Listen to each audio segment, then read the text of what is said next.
Tha asigi kun humdoi amasung kun marida pangthokadoriba Rising North East Summit mangoinana Awang Nongpok Region da Center na lupa trillion ani makhai romge investment tawraklaba yai Manipur gi Oina Lupa Crore Lising aniga chamapan taramapan gi proposal kuntramapan yaure haina donor gi Union Minister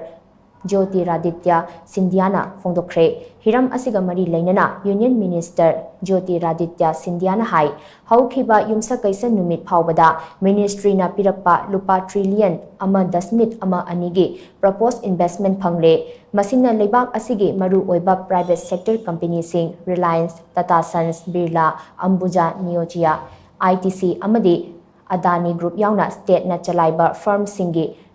remainder secure taunaba hotnagani Awang Nongpok Region asida lakadauriba investment sing asi energy agriculture allied industry tourism hospitality infrastructure logistics textiles handicraft IT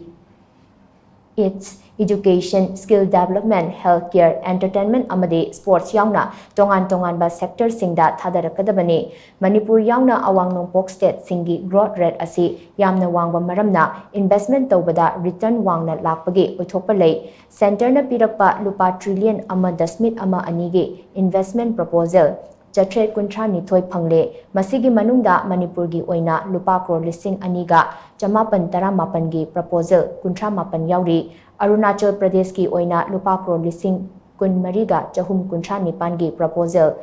humputara taret Assam ki Oina Lupa Crore Lising kuntra nipan ga chatruk marifu mangagi proposal chama supna taruk Meghalaya gi Oina Lupa Crore Lising tara mariga Chatret Yankai Humdogi proposal Chamatara Mizoramgi Oina Lupa Crore Lising Mangaga